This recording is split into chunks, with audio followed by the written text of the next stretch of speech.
देखिए, एक बहुत सुंदर वर्ड है धन्यवाद।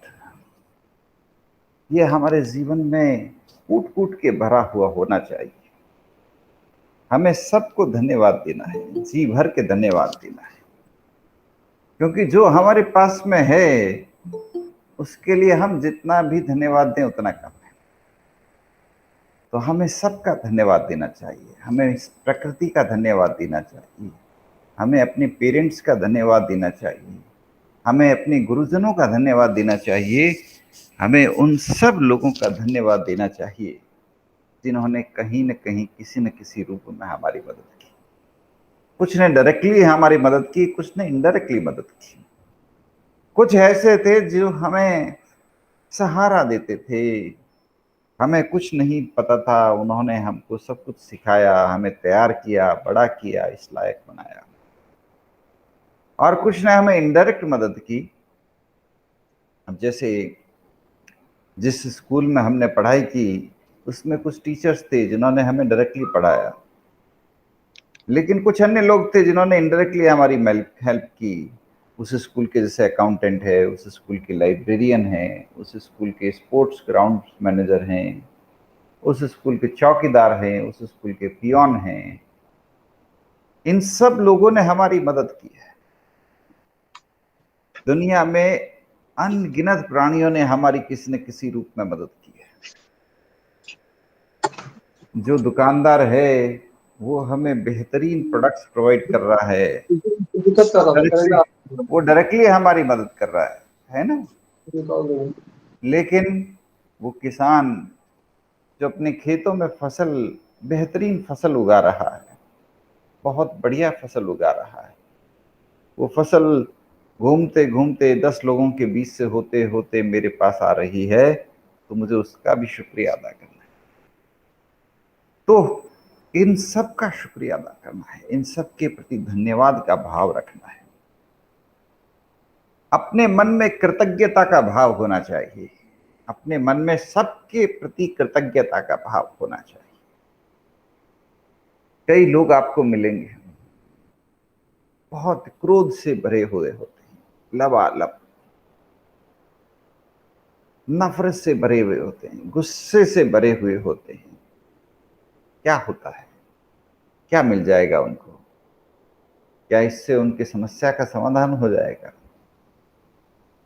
क्या इससे उनकी प्रॉब्लम सॉल्व हो जाएगी? नहीं होगी। तो फिर क्यों?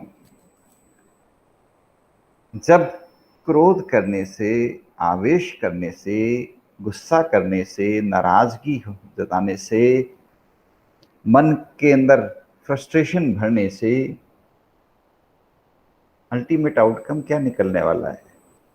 नुकसान किसका होने वाला है? क्या आपके लक्ष्य हासिल होंगे? नहीं होंगे। क्या आपको कोई फायदा मिलेगा? नहीं मिलेगा।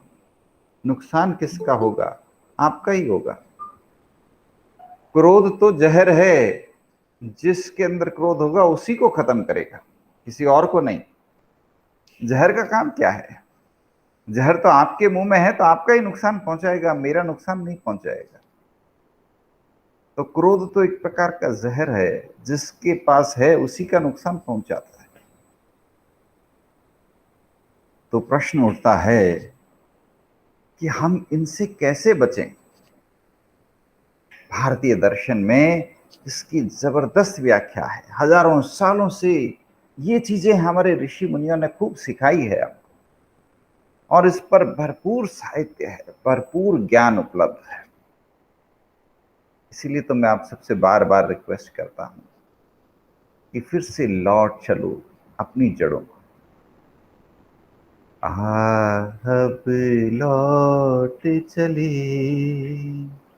फिर से लौट चलो। जो हमारी जड़ें हैं, जो हमारी असली पहचान है, जो हमारी सांस्कृतिक विरासत है, जो हमारे जीवन मूल्य हैं, वो वाकई अद्भुत हैं। फिर से उनको पकड़। जीवन की आधी समस्याएं खत्म हो जाएगी अगर हम अपने क्रोध, आवेश, उन्माद, इन सबको मुट्ठी में बांधना सीख लेंगे। भारतीय दर्शन में यही तो बातें बार बार सिखाई है, यही है भारतीय दर्शन और कुछ नहीं है। भारतीय सांस्कृतिक विरासत यही है, भारतीय सांस्कृतिक विरासत में यही बातें सिखाई है। कौन सी? सब।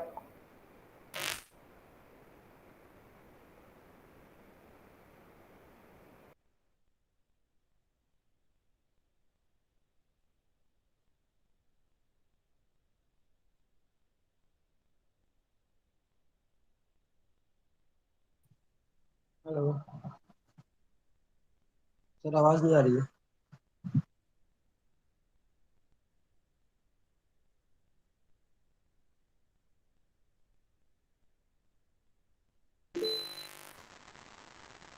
तो भारतीय जीवन दर्शन में, भारतीय जीवन मूल्यों में यही बात सिखाई गई।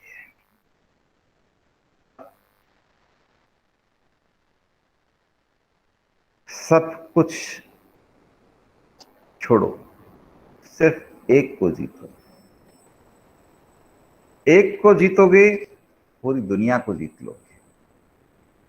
छोड़ो सब चीजें, सब चीजों के पीछे भागना छोड़ो, एक को पकड़ो, एक को जीतो। किसको? अपने आप को। अपने मन को जीतो, अपने आप को जीतो, अपने क्रोध को जीतो, अपने आवेश को जीतो, अपने अहंकार को जीतो, अपने उद्वेग को जीतो। बस अपने मन को जीतोगे, सब कुछ फतह हो गया। वो सबसे बड़ी बात है। भारतीय दर्शन में यही बातें बार बार सिखाई गई है। यही बातें कबीर ने कही है, यही रविदास ने कही है, यही सूरदास ने कही है, यही कृष्ण ने कही है, यही राम ने कही है, यही उनके जीवन ने सिखाई है। क्या? कि जीतना है सिर्फ एक को जीत लो। एक साधे सब सधे, बस। एक साधे सब सधे। तो पूरे कृतज्ञ भाव से इस दुनिया के सब प्राणियों को, सृष्टि के सब लोगों को धन्यवाद अर्पित करो और अपने मन में सबके प्रति कृतज्ञता अर्पित करो। पता नहीं किस किस ने आपकी मदद की है, किस किस रूप में आपकी मदद की है। अगर आप मन में अपने कृतज्ञता का भाव रखेंगे, सबके प्रति कृतज्ञता का भाव रखेंगे, सबके प्रति सम्मान का भाव रखेंगे, आपका जीवन आनंद से भर जाएगा। एक्सचेंज का समझते हो ना principal? Life is exchange. Market जाते हो, कभी सब्जी लेके आते हो, तो उसको एक्सचेंज का नाम दे सकते हैं हम? क्या सब्जी ऐसे ही ले आते हो? नहीं, एक्सचेंज। आप कुछ देते हो, बदले में सब्जी लेते हो। जीवन में सब चीजें एक्सचेंज है। एक्सचेंज यानी इधर आप रुपए दिए, उधर जो चाहिए सामान, सब्जी, फ्रूट्स, जो आपको चाहिए आप खरीद के लाते हो। तो प्रकृति में भी एक्सचेंज है।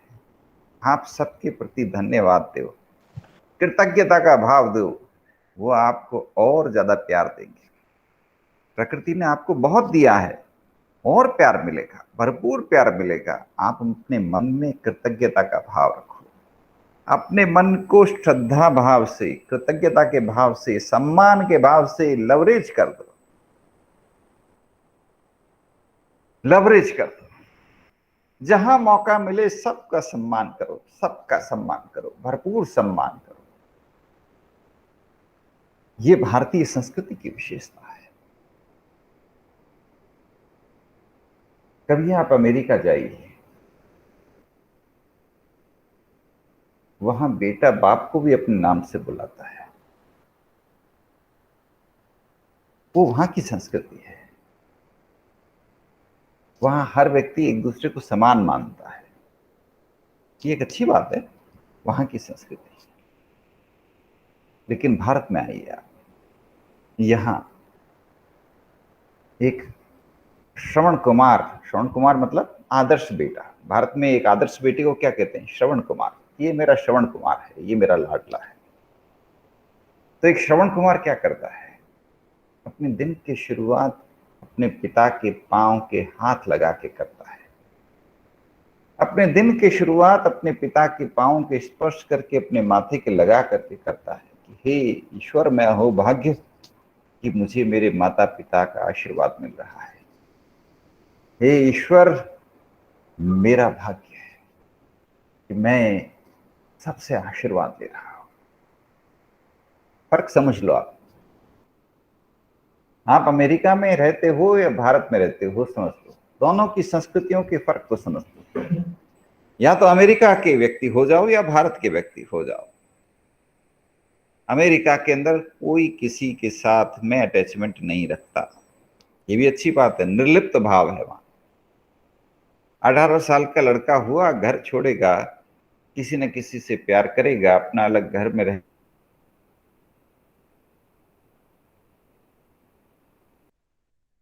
बूढ़े हो गए, बूढ़े हो गए, ठीक है, वृद्धाश्रम में जाइए, वहां ठहरिए। वो वहां की और भारत की संस्कृति है, जड़ों से जुड़िए, संस्कृति से जुड़िए, पुरखों को नमन करिए, बड़ों को सम्मान करिए, माता पिता के पांव के हाथ लगाइए, कृतज्ञ भाव से गुरुजनों का सम्मान करिए, अपने से बड़ों का सम्मान करिए, जिन्होंने आपकी मदद की है उन सब का सम्मान करिए। मन में कृतज्ञता का भाव है, मन में श्रद्धा का भाव है, सम्मान का भाव है, मन में इस प्रकृति के प्रति, इस दुनिया के प्रति, इस सृष्टि के प्रति सम्मान का भाव है, हमारे मन के अंदर अपने आप आनंद का भाव होगा कि देखिए कितना हमें कुछ मिल रहा है, कितना कुछ मिल रहा है। एक गिलास है, वो आधी भरी हुई है। मैंने क्या बोला? आधी भरी हुई है, आधी खाली नहीं बोला, आधी भरी हुई है। पर क्या मैं आधी खाली बोलता तो कुछ गलत होता? नहीं, बात तो एक ही। आधी भरी हुई बोलूं या आधी खाली बोलूं, बात तो एक ही। देखने का नजरिया अलग हो गया, देखने की दृष्टिकोण अलग हो गई। आधी भरी हुई यानी मैं जो है उसकी बात कर रहा हूं, आधी खाली यानी जो नहीं है उसकी बात कर रहा हूं। हम में से कई लोग खाली की बात करते हैं, ये नहीं है, वो नहीं है, ये नहीं है, वो नहीं है। कई ऐसे लोग होते हैं, आप उनके पास जाके बैठिए, अभाव का रोना, ये नहीं है मेरे पास, ये नहीं है मेरे पास, ये नहीं है मेरे पास।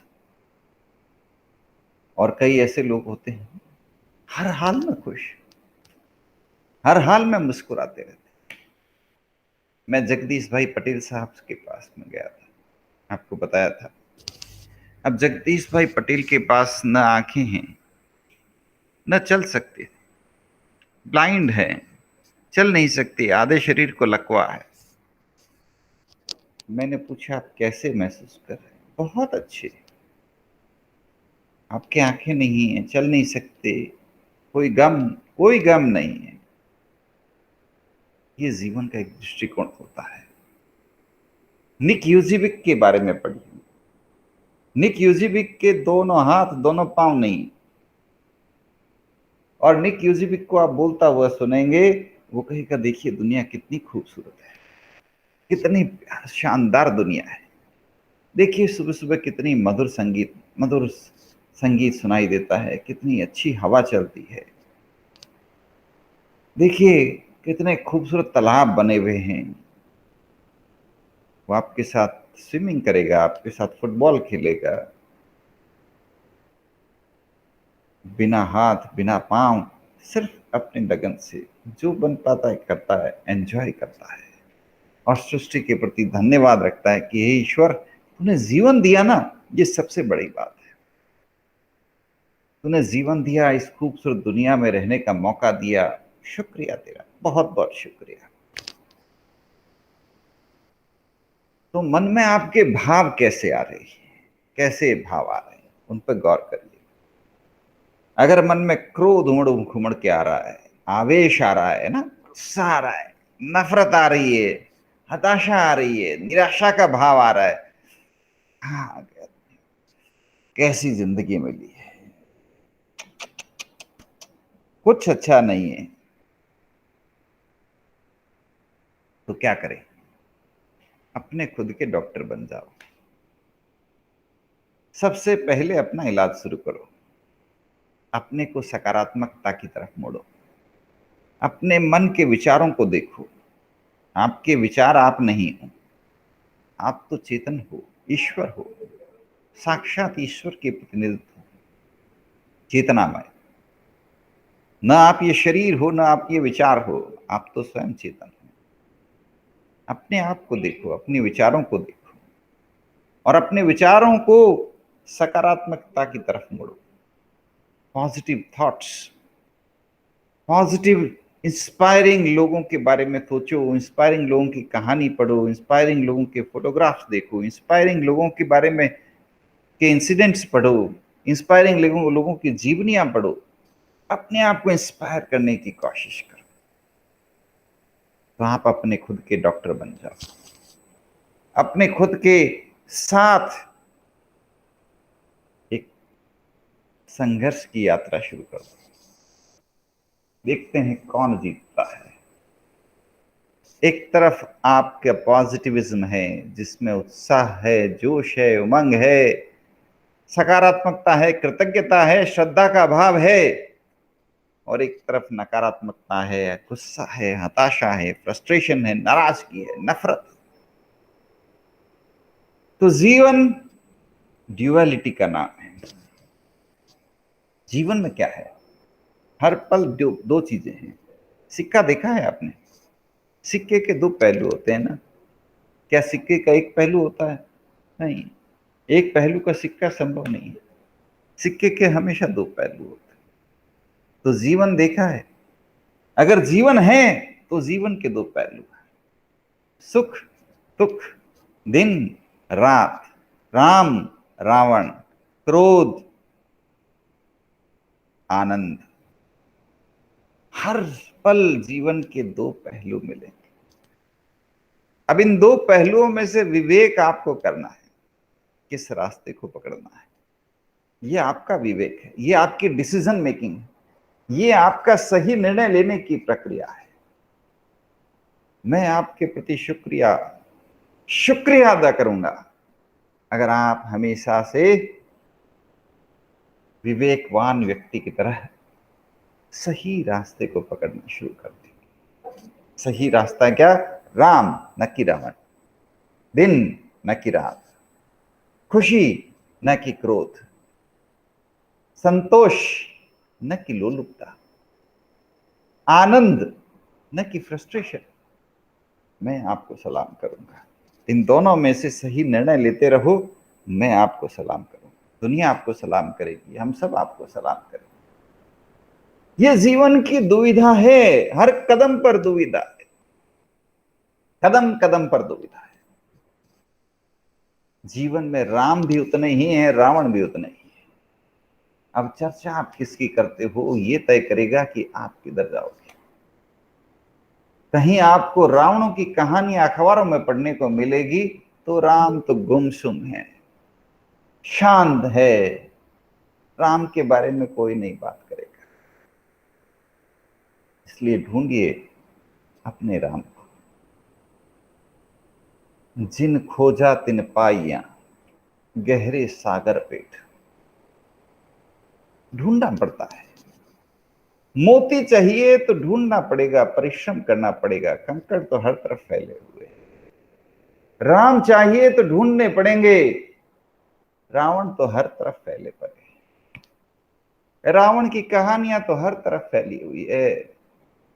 राम चाहिए तो ढूंढने पड़ेंगे, ढूंढने पड़ेंगे, पकड़ने पड़ेंगे, खोजने पड़ेंगे। तो खोजिए उनको। जीवन सफल बनाना है ना, तो बस ये काम तो करना पड़ेगा।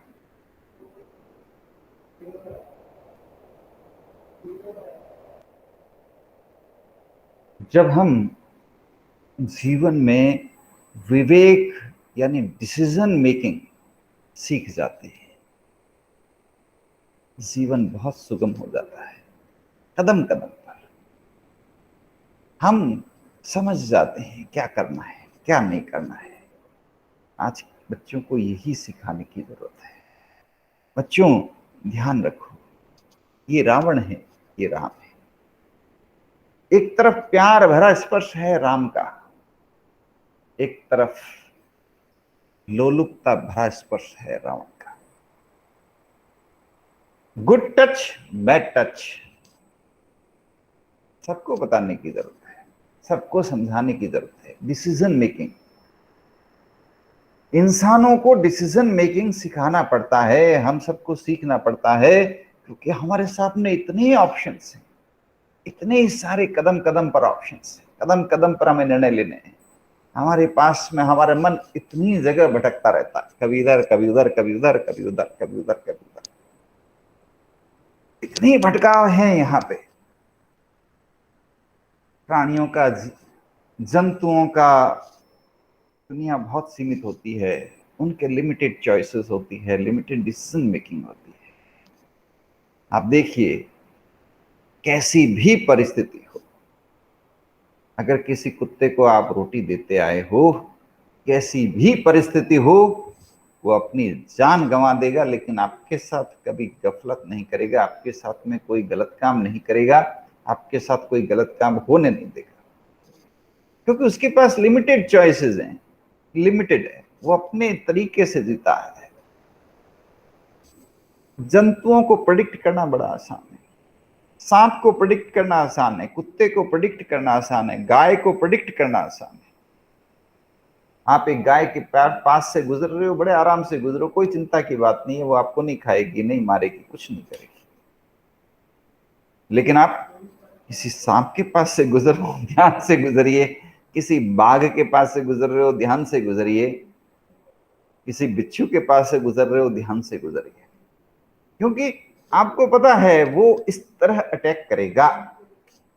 प्रेडिक्टेड है, वेल प्रेडिक्टेड इन एडवांस।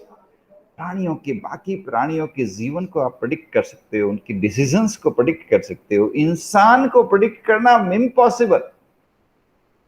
इंसान के पास इतने चॉइसेस हैं, इतने विकल्प हैं, इतने ऑप्शंस हैं, इसीलिए तो इंसान को ट्रेनिंग देने की जरूरत होती है। जानवरों को ट्रेनिंग की जरूरत ही नहीं है। बिल्ली को चूहा देखते ही पकड़ना है, ट्रेनिंग देने की जरूरत नहीं है। इधर एक बिल्ली रख दो, उधर एक चूहा रख दो, 1 मिनट में बिल्ली चूहे को पकड़ लेगी।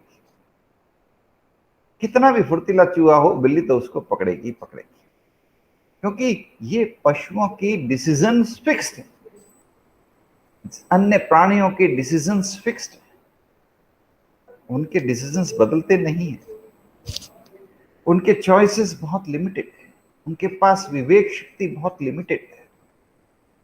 हम इंसानों के पास में विवेक शक्ति अद्भुत है, सोचने की क्षमता असीमित है, लेकिन उसके साथ में क्या है, हम लोग भी इधर से उधर पता नहीं क्या क्या सोचने लग जाते हैं।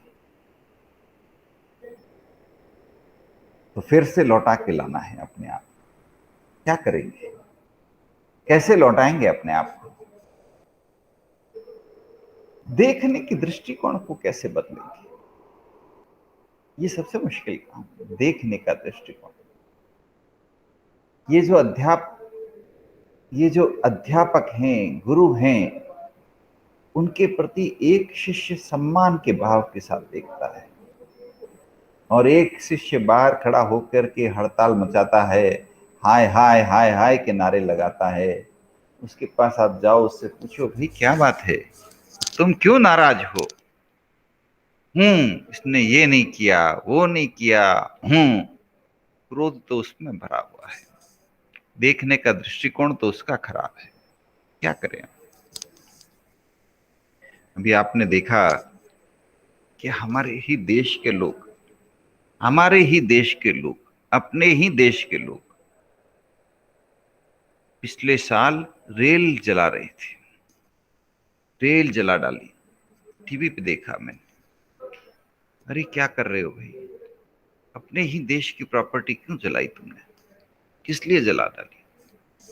हमारे ही देश के कुछ युवा थे, उन्होंने रेल की पटरियां उखाड़ दी। अरे भाई ये क्यों कर रहे हो, ये हमारा ही देश है, हमारे ही हमारी ही जमीन है, हमारी ही कॉमन प्रॉपर्टी है, क्यों इसको नुकसान पहुंचा रहे हो, क्या मिलेगा इससे तुम्हें।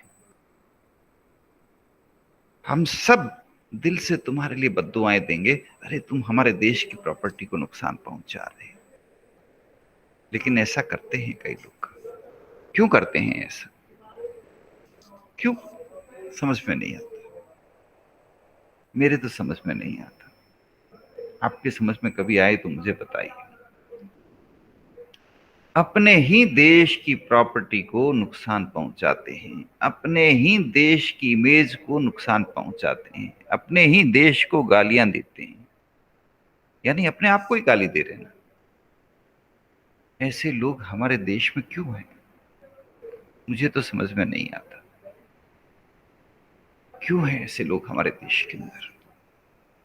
कई ऐसे लोगों को देखता हूं हमारे ही देश के अंदर, खुद जानबूझ करके गंदगी फैलाते रहते हैं, क्यों, समझ में नहीं आता। कई लोग हैं जिनको मैं खुद देख करके हैरान हो जाता हूं। वही बात मैंने आपसे चर्चा की, इधर राम इधर रावण, राम भी हैं रावण भी है। अब रावणों को हम बदल नहीं सकते, तो कम से कम अपने आप को तो रावण से बचाने की कोशिश करें, कि कहीं हम रावण के चपेटे में न आ जाएं, उसके विचार हमारे में न घुस जाएं, उसके उसके देखा देखी हम गलत रास्ते पर न चल निकलें, उसके देखा देखी वैसी सोच हमारे खोपड़ी में न आ जाए। संभव है ना ऐसा, तो क्या करें, कैसे करें। एक तरफ ऐसे महान लोग हैं जो पूरी दुनिया की भलाई के लिए, पूरे देश की भलाई के लिए सुलभ शौचालय हर शहर में स्थापित कर रहे हैं, बिंदेश्वर पाठक जैसे लोग, एक तरफ इलाबेन भट्ट जैसी लोग हैं। 30 लाख से ऊपर महिलाओं को उन्होंने स्वावलंबी बनाया है, अपने पांवों पे खड़ा किया है। एक तरफ वो महिला है जिसने अकेले अपने दम पर 80,000 बरगद के पेड़ लगा दिए। एक तरफ ऐसे व्यक्ति हैं जिन्होंने आसाम में सिर्फ अपने बलबूते पर पूरा का पूरा एक जंगल खड़ा कर दिया है। एक तरफ निर्मल बरड़िया जैसी लोग हैं, 30 लाख पेड़ लगाने की कोशिश में है गोचर भूमि बीकानेर में, हर साल पेड़ लगाते रहते हैं। एक तरफ विजय बोथरा जी जैसे डॉक्टर हैं, एक मरीज से 1 रुपया नहीं लेते और दवाइयां भी खुद दे देते। महामानव, इंसान के रूप में महामानव राम। राम चारों तरफ हैं भारत में, तो रावण भी चारों तरफ है। राम के बारे में कोई बात नहीं करता, रावण के बारे में हर कोई बात कर रहा है। कहीं अखबारों में उन पर लेख आ रहे हैं, कहीं उनके ऊपर कोई न्यूज छपी हुई है, कहीं उनके ऊपर व्हाट्सएप चल रहा है। अरे काहे को स्मरण करते हो रावण को, स्मरण ही करना है तो राम का स्मरण करो, महामानव का स्मरण करो, उस व्यक्ति का स्मरण करो जो ईश्वर का साक्षात स्वरूप है, जो ईश्वर तुल्य है।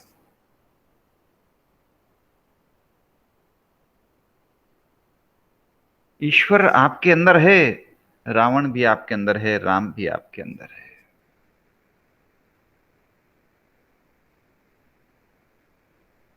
हमको प्रयास करना है, राम को जगाना है, राम का स्मरण करना है, अपने अंदर कृतज्ञता भरनी है, अपने अंदर पॉजिटिव आइडियाज भरनी है, सकारात्मक विचार भरने हैं। भारत में एक से एक बढ़ करके महापुरुष हुए, एक से एक बढ़ करके महापुरुष। कितने सौभाग्यशाली हैं हम, उनकी कहानियां बिखरी हुई हैं। वो कहानियां बार बार स्मरण करनी है, वो कहानियां बार बार पढ़नी है। आपके घर के पास कोई पुस्तकालय है, कोई लाइब्रेरी है, कोई अच्छा स्टडी सेंटर है, उसका रिश्ता बिठा लो अपने साथ। भूले भटके लाइब्रेरी जाया करो, भूले भटके जब समय मिले पुस्तकालय चले जाया करो, और वहां धूल में पड़ी पुस्तकों को टंटोला करो। कहीं कोई राम की कहानी मिल जाए, कहीं किसी महापुरुष की जीवनी मिल जाए, उसको पढ़ो। खुद भी पढ़ो, 10 लोगों को और पढ़ाओ। हम सभी इस तरह इस दुनिया में कुछ न कुछ पॉजिटिविज्म फैलाएंगे। जहां चारों तरफ अंधेरा फैल रहा है, वहां ये कुछ प्रयास कुछ रोशनी लाएंगे, कुछ रोशनी शुरू होगी। अंधियारा बहुत है, तूफान बहुत है, मुसीबतें बहुत है, झांझावत है, हिम्मत फिर भी है, चिराग अभी बाकी है। ये कहानी है दिए की और तूफान की। दिए और तूफान की कहानी है दोस्तों। अगर तूफान है तो दिया भी है। जो अपने अंदर दिया है उसे सलामत रखिए, उसे उसे सलामत रखिए, उसे बचाए रखिए। उसकी रोशनी ही सब कुछ है, वही उम्मीद है, वही रास्ता है, वही आगे का। एक बात सोचिए ना, अगर हम खुश रहना सीख जाते हैं,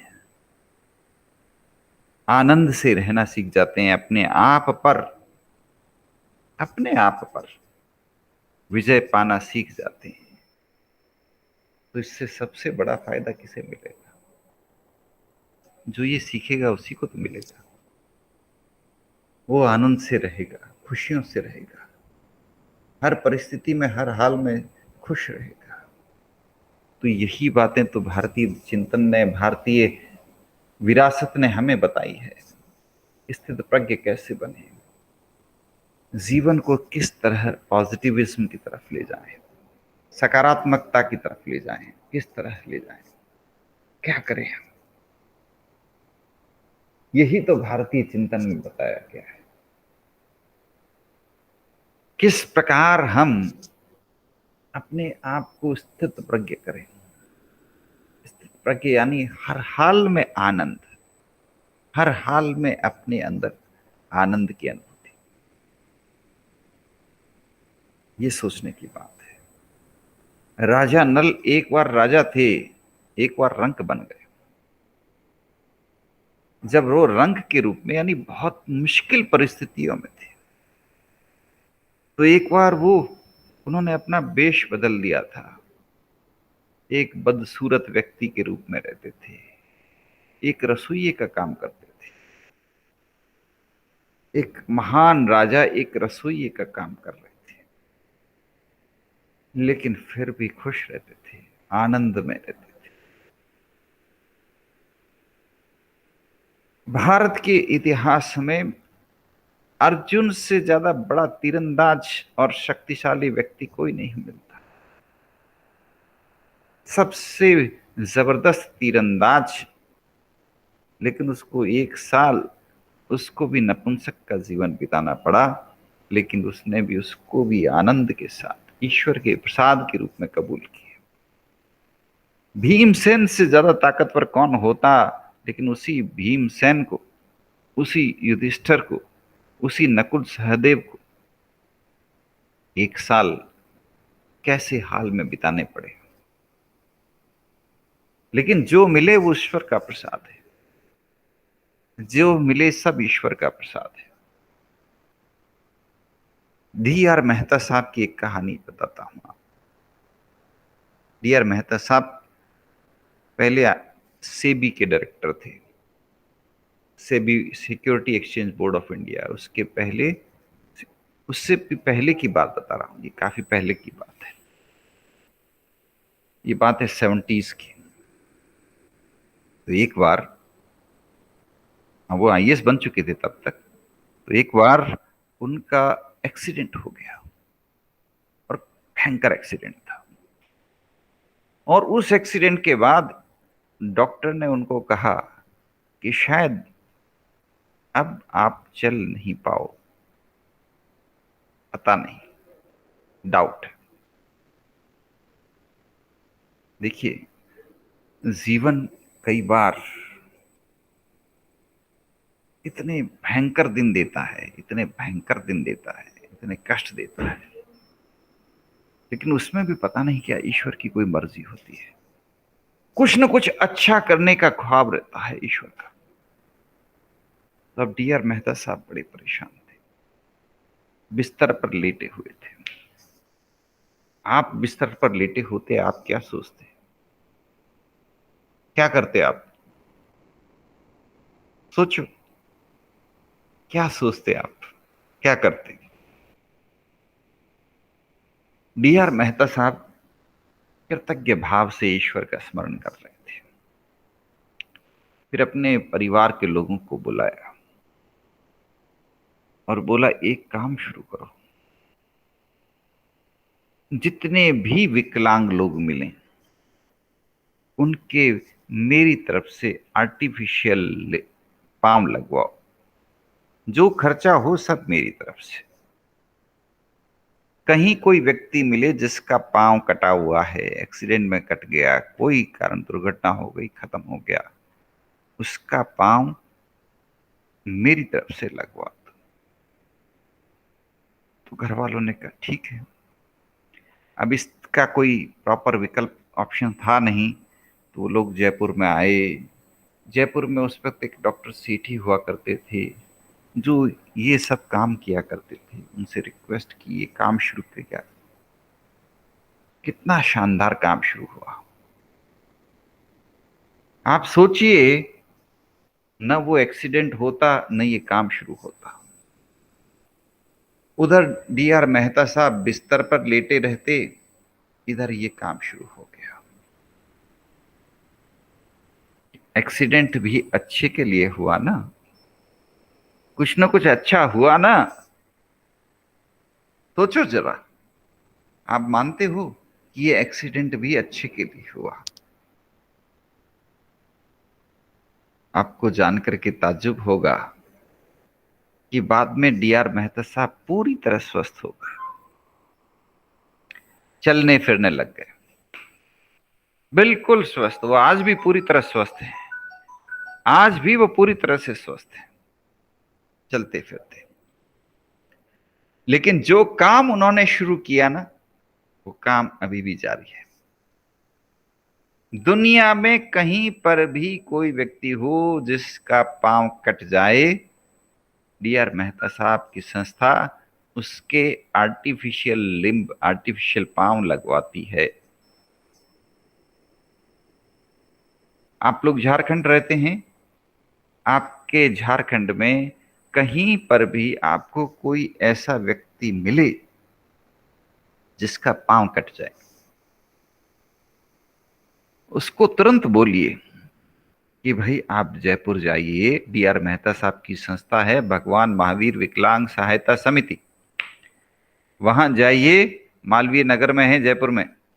वहां आर्टिफिशियल पांव लगवाइए, और वो जब आर्टिफिशियल पांव लगाएंगे, एक पैसे का खर्चा नहीं, उल्टा रेल का भी आने जाने का खर्चा वो संस्था करेगी। रहने की व्यवस्था भी डीआर मेहता साहब की तरफ से, ट्रैवल का खर्चा, रहने का खर्चा, इलाज, बीमारी का सारा इलाज, और वो कृत्रिम पांव, सारा खर्चा डीआर मेहता साहब की तरफ से। आप खुद ताज्जुब करेंगे कितना बड़ा काम हो गया।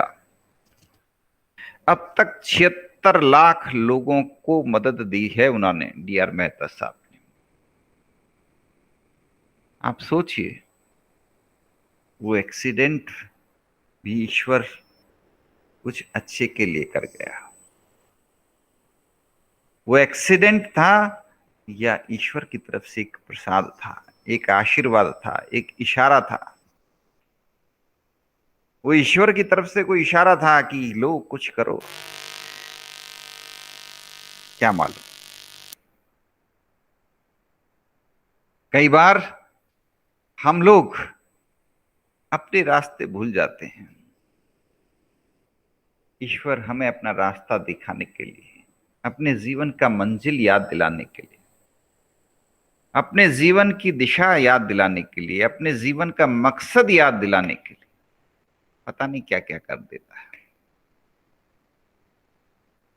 ताकि क्या पता हम फिर से सही रास्ते पर आ जाएं, उस मकसद के लिए शुरू हो जाएं, उस मकसद पर काम शुरू कर दें जिस मकसद के लिए हम इस दुनिया में आए हैं, या जो मकसद हमें हासिल करना चाहिए। तो दुनिया रंग रंगीली है, किसी को सब जगह हरियाली नजर आती है, किसी को हर जगह सब कुछ। कहीं राम ही राम है तो कहीं रावण ही रावण है। अब तय हमको करना है दोस्तों, हम अपने अंदर के राम को कैसे जगाएं, अपने अंदर एक मधुर संगीत कैसे शुरू करें, अपने अंदर बदलाव कैसे करें। दुनिया में बदलाव हम नहीं कर सकते, अपने में तो कर सकते हैं। हमें दुनिया में बदलाव चाहते हैं, हम दुनिया में खुशहाली चाहते हैं, हम दुनिया में हरियाली चाहते हैं। अपने अंदर बदलाव करें, हर तरफ बदलाव शुरू हो जाएंगे। एक साधे सब सदे बजाय सबको बदलने के अपने अंदर बदलाव शुरू करते। हमें लगे अरे कोई मेरे से बात ही नहीं करता, कोई मेरे को सम्मान नहीं देता, कोई मेरे से दोस्ती नहीं करता, कोई मेरे को इज्जत नहीं देता, कोई मेरा ख्याल नहीं रखता, सब मतलबी है, सब बेकार है। ये बात कभी आ जाए, आ जाती है, कभी भूले भटके हमारे दिलो दिमाग में ये बात आ जाए, तो फिर कबीर की बाणी याद करिए। ऐसी बानी बोलिए मन कहा पखोय, औरन को शीतल करे आप शीतल हो। यानी परिवर्तन अपने आप में करना है, अपनी वाणी को बदलना है, अपनी वाणी में मिठास भर लेनी है। अपनी ही वाणी में परिवर्तन करो और जमाने बदल जाएगा। बदले ठीक है, न बदले ठीक। जमाने के प्रति चिंता छोड़ो, जो अपने पर कर सकते हो ना करो। हाँ, यही तो हमारे हाथ में है। हमारे हाथ में क्या है? क्या मैं उस व्यक्ति की जुबान बदल सकता हूं जो दिन रात गालियां बकता रहता है? नहीं बदल सकता। क्या मैं उस व्यक्ति की जबान को बदल सकता हूं जो बिना सोचे जिसको जी में आए गालियां देता रहता है? नहीं बदल सकता। मैं कुछ बदल नहीं सकता। मैं क्या कर सकता हूं? मैं अपने आप को, अपने विचारों को, अपने मन को, हाँ, मधुर बना सकता हूं, मीठा बना सकता हूं, संगीतमय बना सकता हूं।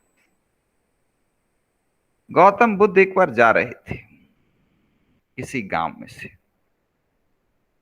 लोग गालियां देने लग गए, कंकड़ फेंकने लग गए, धुआंधार गालियां दे। और गौतम बुद्ध मुस्कुरा रहे हैं और जा रहे हैं, मुस्कुराते हुए जा रहे हैं। लोग गालियां दे रहे हैं, गौतम बुद्ध और मुस्कुरा रहे हैं।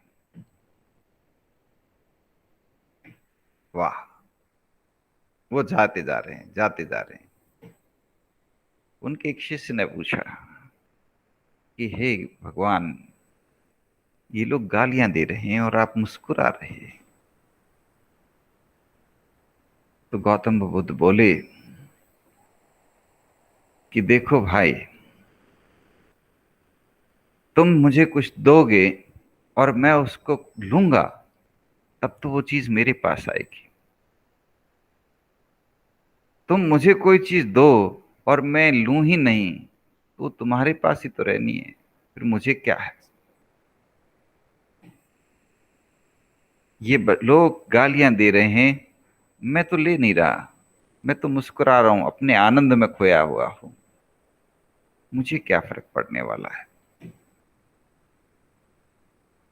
कितनी बड़ी बात कहती हूं। हम तय हमको करना है।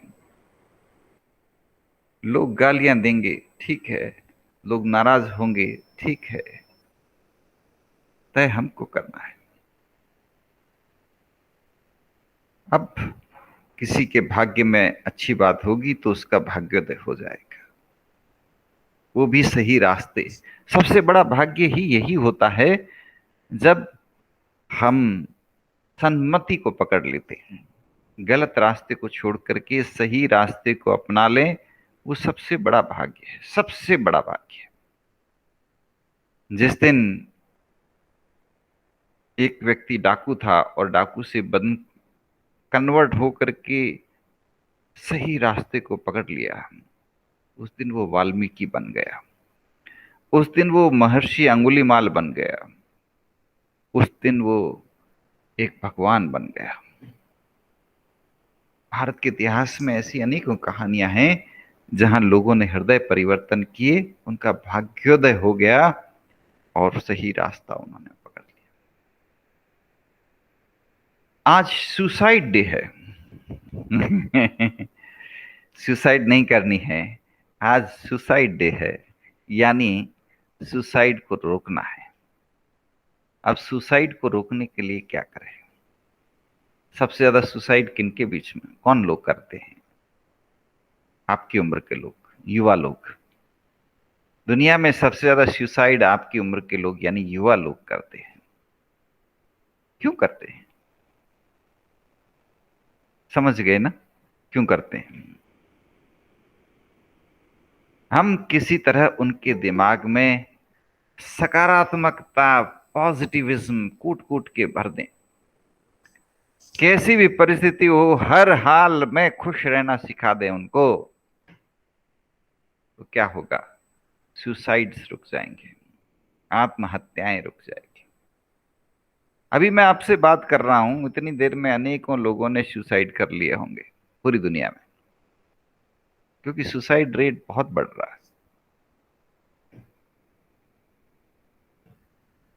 राजस्थान में एक शहर है, कोचिंग इंस्टीट्यूट का गढ़ है। हर साल बड़ी तादाद में वहां पे सुसाइड्स होते हैं। किन बच्चों के द्वारा? भारत के सबसे ब्रिलियंट बच्चे होते हैं, आउटस्टैंडिंग बच्चे, थ्रू आउट टॉपर्स होते हैं, 100% मार्क्स लेते आते रहते हैं।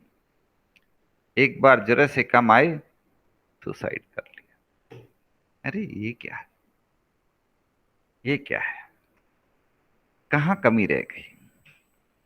मतलब हमने उनको फिजिक्स पढ़ाया, मैथ्स पढ़ाया, साइंस पढ़ाया, इसके वो एक्सपर्ट हो गए, तभी तो 100% मार्क्स लाते हैं। नहीं सिखाया तो जीवन का मर्म नहीं समझाया, जीवन की बारीकियां नहीं समझाई, जो चीजें सबसे महत्वपूर्ण है वो नहीं सिखाई। दादा दादी ने वो कहानियां नहीं सुनाई जिससे मन में पॉजिटिविज्म भर जाए। क्या करें? अंग्रेजी में एक शब्द है, बड़ा प्यारा शब्द है, रेजिलियंस। रेजिलियंस का क्या मतलब है? क्या आप जानते हो रेजिलियंस शब्द का अर्थ? रेजिलियंस का मतलब यह है, जैसे आप देखिए ना, आप एक टायर को लो, भरे हुए टायर, हवा से भरे हुए, खाली नहीं, हवा से भरे हुए टायर को लो। अब आप उस हवा से भरे हुए टायर को पकड़ के खींच के तालाब के अंदर गहराई में डाल दो, घुमा करके पकड़ करके तालाब के अंदर, गहरी तालाब में डाल दो आप। और जैसे ही आप हाथ हटाओगे क्या होगा? वो टायर वापस ऊपर आ जाएगा। एक हवा से भरा हुआ टायर ले, उसको तालाब में डालो, खींच के ले जाओ नीचे। जैसे ही आप छोड़ोगे वो टायर फिर ऊपर आ जाएगा।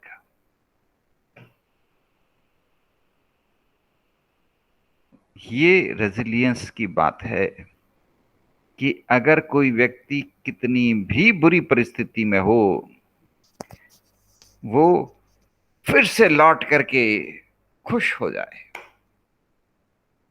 फिर से मस्त मौला हो जाए, तो उसे कहेंगे रेजिलियंस। सुख दुख सबके आते हैं।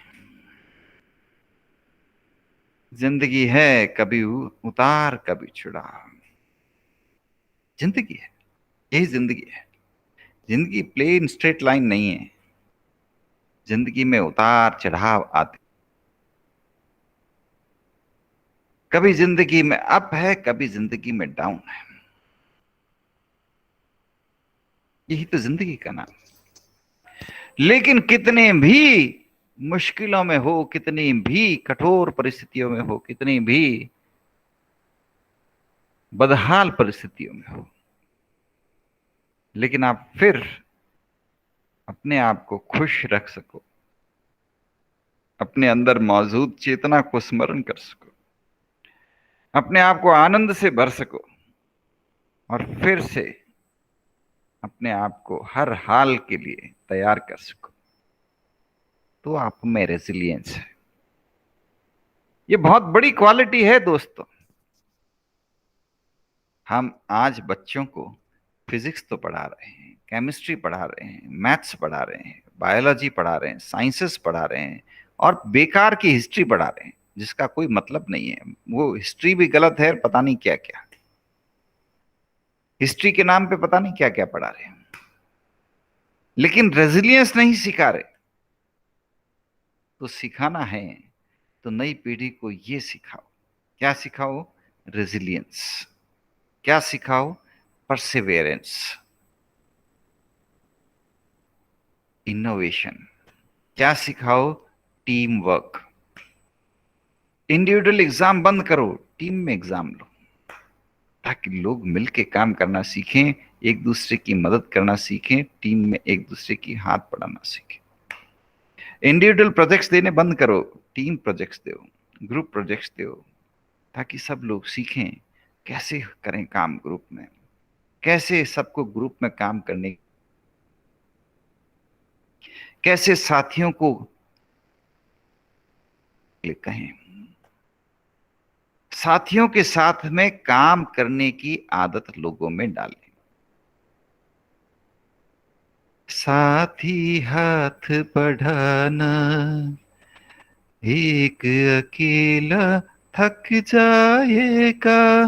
हकीकत यही है, एक अकेला थक जाएगा, लेकिन अगर साथ होगा, दो लोग साथ में होंगे, न थकान आएगी, न परेशानी होगी, न हताशा होगी। मुश्किल से मुश्किल काम मुश्किल से मुश्किल काम आसानी से हो जाएंगे। लोगों के अंदर समर्पण की भावना को विकसित कैसे करें, ये मेरा प्रश्न है आपसे।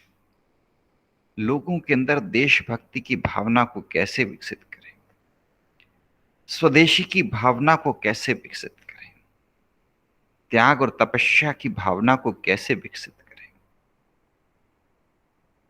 राष्ट्र विकसित करें,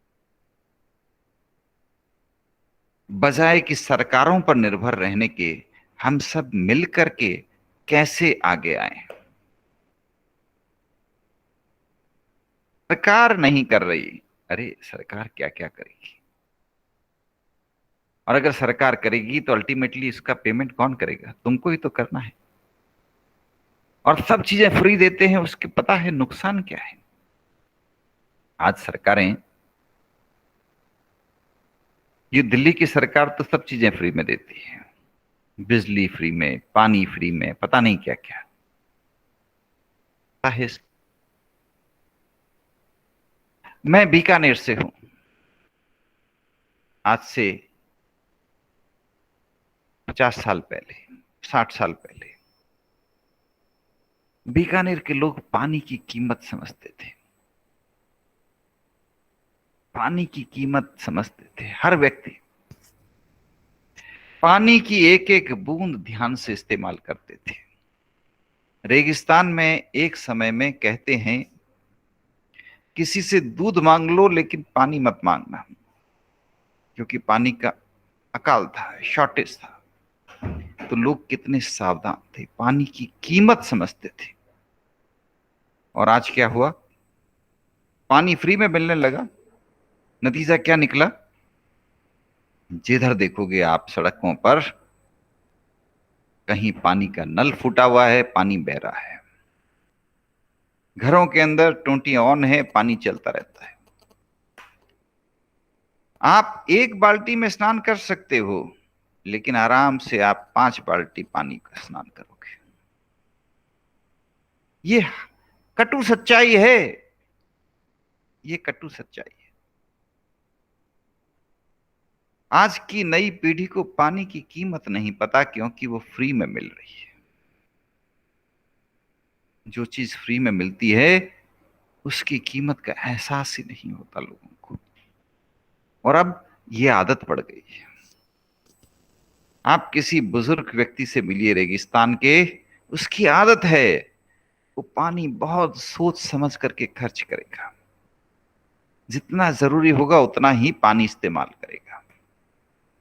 और आप नई पीढ़ी के किसी व्यक्ति से मिलिए, क्योंकि सरकारें सब फ्री में बांट रही है। कॉस्ट आती है, पानी फ्री नहीं है, मगर सरकार ने फ्री कर रखा है। उसका क्या दुष्परिणाम हुआ? लोगों को पानी की कीमत का अंदाजा ही नहीं है। लोग पानी का इतना दुरुपयोग कर रहे हैं। अब आप दिल्ली में देखिए, बिजली फ्री, लोग लाइट की स्विच ऐसे ही ऑन रखते हैं। हर कोई एसी चला के बैठा हुआ है। जब सब चीजें फ्री होती है, उसके दुष्परिणाम होते हैं। फ्री कहीं नहीं है। आपको क्या लग रहा है फ्री है? कोई नहीं है। जो आप टैक्स पेमेंट करते हो, उसके पैसे से ही तो ये सब चल रहा है। कुछ भी फ्री नहीं है। आप चाहते हो सरकारें सब कुछ करें, सरकारें सब कुछ करेगी, लेकिन अल्टीमेटली महंगाई तो आप पर ही पड़नी है। उसका पेमेंट तो आपको ही करना है कहीं ना कहीं। आज हमारे देश के ये जो भी फ्री नामा चीजें हैं, हर चीजें फ्री, हर चीजें फ्री, इसका दुष्परिणाम हम लोगों को ही तो भुगतना पड़ रहा है। जीएसटी 18% है, लेकिन क्या करे? सरकार कहां से चलाएगी? किसी न किसी को तो पेमेंट करना पड़ेगा ना। कौन पेमेंट करेगा? आप हमको ही। जब हम बाजार से कोई भी सामान लेके आते हैं, वो 100 रुपए का सामान है, तो 18 रुपए हम सरकार को टैक्स के रूप में चुका रहे हैं, ताकि सरकार उन कर्मचारियों की तनख्वाह दे सके जो ये फ्री की चीजें बांट रहे हैं। और ये जो फ्री की चीजें बांटने में जो कॉस्ट आ रही है, उस कॉस्ट को बियर करें। अगर फ्री बाजी नहीं होती तो आपके ऊपर टैक्स भी नहीं होता। ये जीएसटी की रेट 18% की जगह 4% होती, 3% होती। लेकिन ये 18% इसलिए है क्योंकि भाई हर चीज फ्री में चाहिए। कहां से चलाएगी सरकार? तो दृष्टिकोण में बदलाव लाने की जरूरत है। हम सबको कैसे लाएं ये मुझे नहीं पता। फ्री की चीज तुरंत बिक जाती है। अगली बार कोई मंत्री, कोई व्यक्ति आके बोलेगा, देखो मैं आपको सब चीजें फ्री दे दूंगा, आप तो उसको वोट दे दोगे। ये भी नहीं सोचोगे कि मेरे देश का लॉन्ग टर्म में क्या होगा।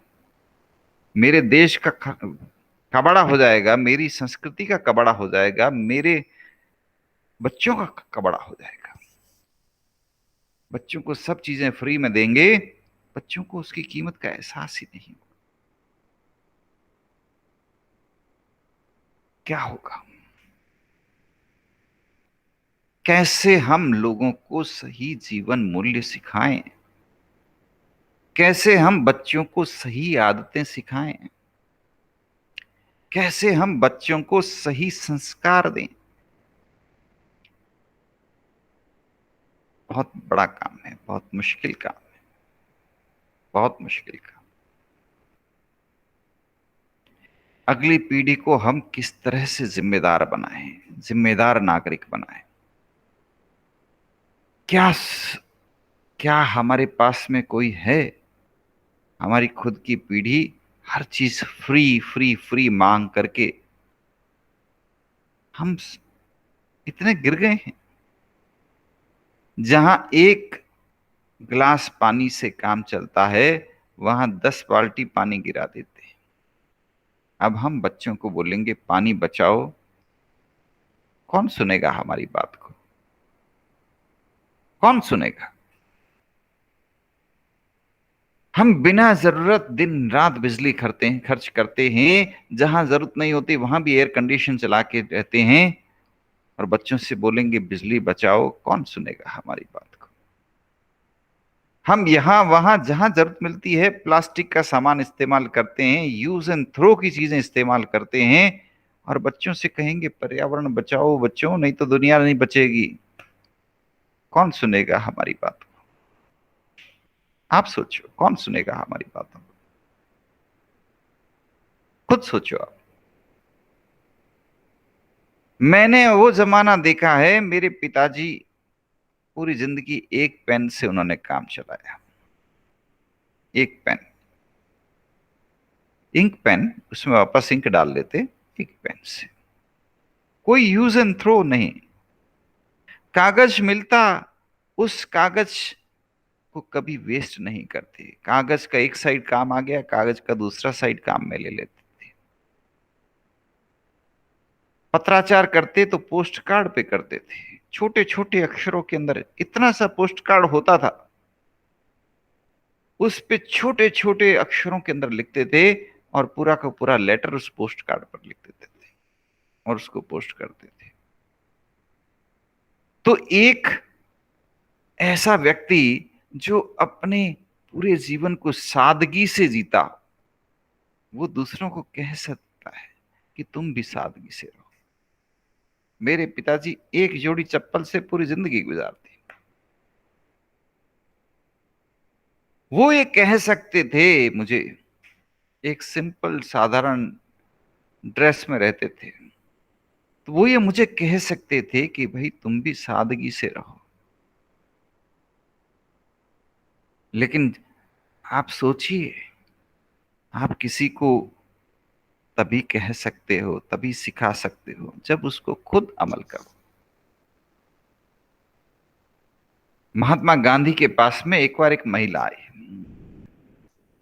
महिला अपने बेटे को साथ में लाई, गांधी जी से बोली, गांधी जी आप इसको समझाओ, मानता ही नहीं है, बहुत ज्यादा गुड़ खाता है। गांधी जी मुस्कुरा दिए। वो महिला जिद करने लगी, बोली इसको समझाओ। तो गांधी जी बोले 15 दिन बाद आना, मैं इसको समझा दूंगा। तो महिला बोली ठीक है। 15 दिन बाद वो महिला आई, फिर उसको बच्चे को लेकर के गांधी जी से बोली, गांधी जी आपने कहा था ना 15 दिन बाद आप इसको समझाओगे, अब इसको समझाओ। तो गांधी जी ने उस बच्चे को प्यार से समझाया कि बेटा ज्यादा कोई भी चीज ज्यादा खाओगे अति सर्वत्र वर्जित, ज्यादा मत खाओ, ज्यादा मत खाओ, थोड़ा बहुत गुड़ खा लो, ज्यादा नहीं खाया करो, अति हमेशा खराब। तो महिला ने गांधी जी से पूछा कि ये बात आप उस दिन भी तो कह सकते थे, आपने काहे को कहा कि 15 दिन बाद आना? तो गांधी जी मुस्कुराते हुए बोले कि बहन, मैं भी तो पहले बहुत ज्यादा गुड़ खाता था, पिछले 15 दिन में अपने आप को कंट्रोल किया, अब मैंने भी अपने आप को कंट्रोल कर लिया है, अब मैं इसको कह सकता हूं। तो हम किसी को कहने का अधिकार तब पाते हैं जब हम खुद सवाए हों। हम खुद सवाए नहीं हैं और सामने वाले को बोले हम कहां से, तब जा करके काम पड़े। खैर, मेरे प्रश्न आप लोगों से हैं, ये दुनिया, हमारी दुनिया बनाने वाले हम लोग हैं, हम ही लोग हैं। इस दुनिया को बनाने वाले हम ही लोग हैं, इस दुनिया को बिगाड़ने वाले हम ही लोग हैं। हम इस दुनिया के अंदर बना हम रहे हैं, बिगाड़ हम रहे हैं, सुधार हम रहे हैं, बिगाड़ हम रहे हैं, सब कुछ हम कर रहे हैं।